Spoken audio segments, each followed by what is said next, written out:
Welcome to Shukla study point. आप सभी का स्वागत है आपके अपने YouTube channel Shukla study point में। मैं शिवम शुक्ला आप सभी दोस्तों का हार्दिक स्वागत करता हूं। दोस्तों, आपकी परीक्षा लगी हुई है, आप परेशान मत होइए, बिल्कुल भी कोई दिक्कत नहीं है। शुक्ला स्टडी पॉइंट जब तक आपके साथ बना हुआ है तब तक आप लोगों को कोई प्रॉब्लम नहीं होगी किसी भी परीक्षा में।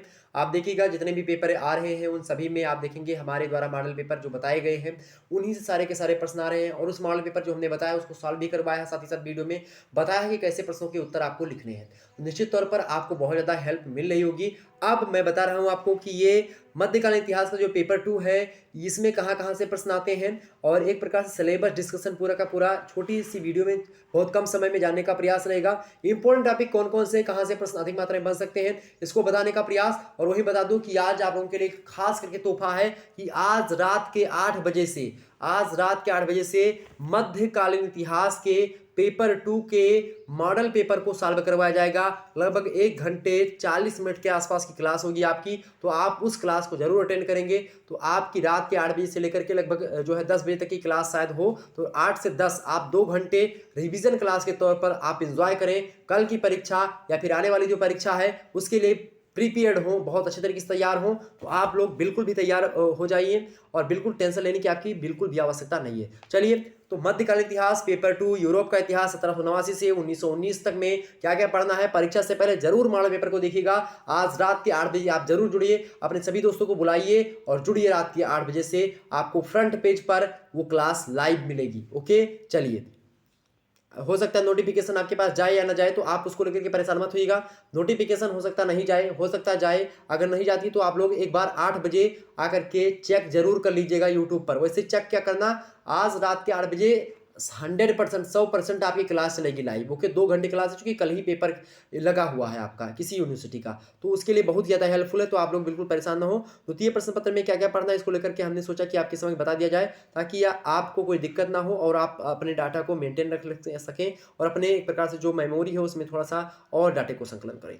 यूरोप का इतिहास, हिस्ट्री ऑफ यूरोप आपको पढ़ना है 1789 से 1919 तक के समय काल के बारे में। सबसे पहला आपको क्या पढ़ना है, यहाँ पर फ्रांस की क्रांति के बारे में पढ़ लेना। फ्रांस की क्रांति के कारण वगैरह आपको पढ़ लेना है। ओके, क्या कारण है फ्रांस की क्रांति, कब हुई थी, क्यों हुई थी, तो इन कारणों को पढ़ना। सबसे पहले फ्रांसीसी क्रांति के कारण आपसे एग्जाम से प्रश्न पूछेगा कि फ्रांसीसी क्रांति के क्या कारण थे, या फ्रांसीसी क्रांति के राजनीतिक कारक या आर्थिक कारणों की विवेचना कीजिए। ऐसे प्रश्न एग्जाम से में आते हैं, ठीक। या फ्रांस के इतिहास में कांसल शासन के महत्व की समीक्षा, या जो है प्रथम कांसल नेपोलियन की उपलब्धियों की समीक्षा, या इसी प्रकार से।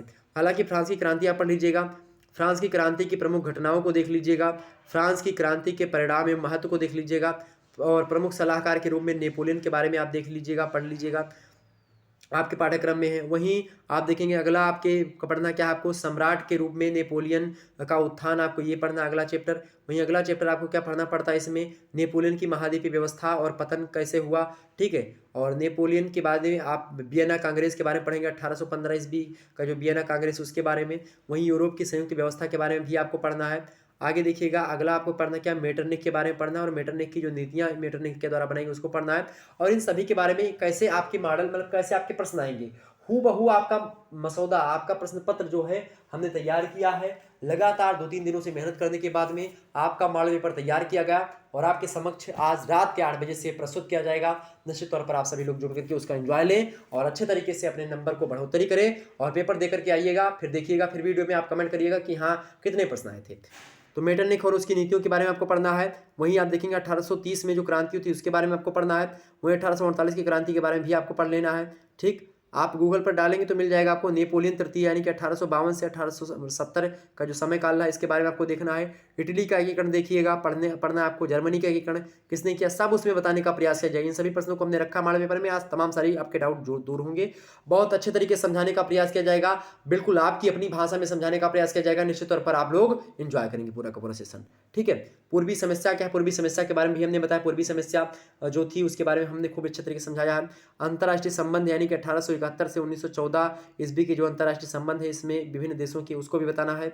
इंग्लैंड की विदेश नीति 1901 से 1914 में क्या रही इसके बारे में बताना है आपको, और ये प्रश्न भी हमने रखा है अपने मॉडल पेपर में। ओके, वहीं अगला प्रश्न है प्रथम विश्व युद्ध और वर्साई की संधि के बारे में आपको पढ़ना। क्योंकि वर्साई की संधि जो होती है, प्रथम विश्व युद्ध जब हो जाता है उसके बाद में वर्साई की संधि होती है, और वर्साय की संधि कहीं ना कहीं पे द्वितीय विश्व युद्ध की एक प्रकार से बीज का कार्य करती है। द्वितीय विश्व युद्ध का तत्कालिक कारण में आपकी वर्साय की संधि आती है और प्रथम विश्व युद्ध के बाद में जर्मनी को बहुत ज़्यादा क्या करना पड़ता है, जनधन हानि होती है, जर्मनी की बहुत ज़्यादा जमीन छका ली जाती है, बहुत ज़्यादा संधि जो होती जर्मनी का जो वित्त मंत्री था, मतलब की जो विदेश मंत्री था वो इसके खिलाफ था इस संधि के। तो कई प्रकार की बातें। अगला है आपका रूसी क्रांति। रूसी क्रांति 1917 में होती है। इसके बारे में आपको भी पढ़ना है, इसके कारण वगैरह पढ़ना, परिणाम पढ़ना है, ठीक है, कब हुई थी, क्यों हुई थी, ये सब। अमेरिका का गृह युद्ध आपको देख लेना है। अफीम युद्ध क्या है इसके बारे में आपको पढ़ लेना है। वही 1911 ईस्वी में चीनी क्रांति जो हुई थी उसके बारे में आपको जानना है, उसके बारे में पढ़ना है। और जापान का आधुनिकीकरण एक मतलब कि एक बड़ी मतलब कि एक प्रकार से जापान का आधुनिकीकरण तथा एक बड़ी, तो इसको आपको पढ़ लेना। वहीं अफ्रीका का विभाजन आपको देख लेना। तो इस प्रकार से इतना आपको ये आपके सिलेबस में था। सिलेबस आपका पूरा का पूरा हुआ। इसमें आपको क्या क्या इंपॉर्टेंट है, ज़्यादातर फ्रांस की क्रांति बहुत मोस्ट इंपॉर्टेंट है, ओके। वहीं आपको नेपोलियन के बारे में कुछ जो महाद्वीपीय व्यवस्था को लेकर के इसका पतन और महाद्वीपीय व्यवस्था है ये बड़ा इंपॉर्टेंट है। वियना कांग्रेस आपका मोस्ट इंपॉर्टेंट है। वहीं आपको बात कीजिए मेटरनिख की उपलब्धियां और नीतियां इंपॉर्टेंट है आपका, ओके। 1830 और 48 की क्रांतियां इंपॉर्टेंट है। और नेपोलियन द्वितीय के बारे में प्रश्न आता है। इटली और जर्मनी का एकीकरण आप पढ़ लीजिएगा, मोस्ट इंपॉर्टेंट। पूर्वी समस्या से प्रश्न आते हैं। अंतर्राष्ट्रीय संबंध देख लीजिएगा। इंग्लैंड की विदेश नीति, तो ये सब आपके इंपॉर्टेंट है। प्रथम विश्व युद्ध आपको एक प्रश्न यहाँ से मिलेगा, प्रथम विश्व युद्ध और वर्साई की संधि, इसको देख लीजिएगा। वहीं इनसे एक आध प्रश्न आपके बनने की संभावना है, तो इसको देख लीजिए। रूसी क्रांति से आते हैं प्रश्न, ओके। तो इस प्रकार से आप यहाँ पर देख सकते हैं। निश्चित तौर पर ये हो गया। आज रात के आपके 8 बजे से आप देखेंगे, ये क्लास अभी लगी हुई होगी। और इसमें आप पहले से जाकर के इस वीडियो को लाइक कर दीजिए ज़्यादा से ज़्यादा, ताकि मोटिवेशन लेवल मेरा तो बढ़ा रहे और आपको अच्छी तरीके से पूरे के पूरे फ्लो में समझाने का प्रयास किया जाए। तो इस वीडियो को जितना लाइक हो सके आप दूसरे व्यक्तियों से करवाओ। अपने घर में जितने मोबाइल हैं सभी मोबाइल से वीडियो को लाइक करो, चैनल को सब्सक्राइब करो, शेयर करो सभी दोस्तों के पास। निश्चित तौर पर आपके मॉडल पेपर यानी कि आप इस सेशन में बहुत ज़्यादा इंजॉय करेंगे, बहुत ज़्यादा आनंद लेंगे, ओके। चलिए, तो इसको देखिएगा आज की रात के 8 बजे से। मिलते हैं फिर नेक्स्ट वीडियो में। तब तक के लिए जय हिंद, जय भारत। आप सभी का बहुत बहुत धन्यवाद, हमारे सभी बहुत बहुत धन्यवाद।